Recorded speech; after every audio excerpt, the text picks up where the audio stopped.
Hey everyone, Pastor Sam. Just like last week, and this is the second time we've done this, which is why I'm kind of explaining it again. Every time, and you can ask any of our teachers, any of our Bible study leaders, anyone who's ever preached in prep work, it always seems like there's stuff that just doesn't make it into the final bit, because otherwise we'd be up there for 4 hours, 5 hours, 6 hours. And so again, we're bringing you just kind of a 5 minute follow up component to the sermon where it was like, man, this keeps coming up. This is good. I'm not sure I quite see the place for it in the message. It's also partially driven by anytime we've ever talked about rest or Sabbath, I've had great conversations with a lot of you, including this past Sunday when we preached on Sabbath and had great conversations with people afterwards and in the days since then. And one of the questions that frequently comes up that people are asking, so maybe you're asking it as well, is okay, I understand the why, I understand I need to, I understand it's obedient, but how? What are some practical hows for observing Sabbath? And so there are a few questions, a few principles that my wife and I use to guide our family's approach to Sabbath, our family's rhythm and discipline of Sabbath. And so I'm just going to share those practical questions, practical thoughts with you guys.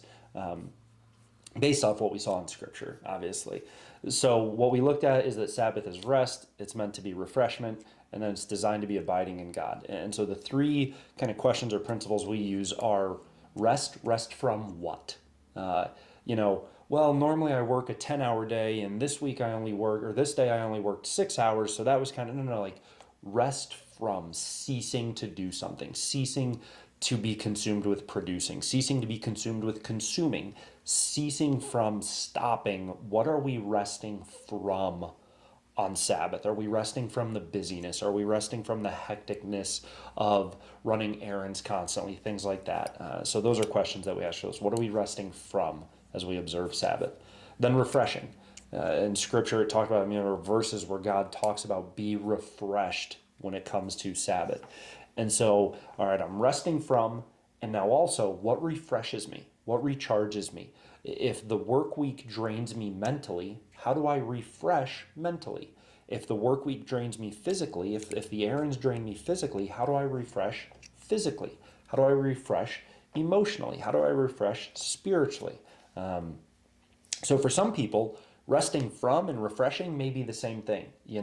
Okay, I'm exhausted from work and stuff, so I'm going to cease this work, but then I'm refreshed by going for a walk. So resting doesn't have to mean physically doing nothing. A lot of times we make this mistake, and I think this is another very practical tip. Don't confuse doing nothing with resting. You might be refreshed by going for a hike. Okay, great. So rest from your normal rhythm of chaos and busyness and go for a nice leisurely hike. Stop and be recharged.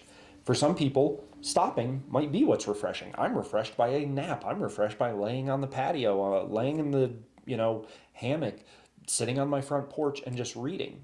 I'm resting, and that's refreshing. So you know your personality, but that's the second question that my wife and I ask. Okay, not only what are we stopping from, one, but what also are we doing to be refreshed, to recharge, to plug back in? And then the third component, abide in God, worship. One of the guiding principles for our Sabbath is what puts us in a place of worship, what puts our hearts in a state of worship, our minds in a state of worship.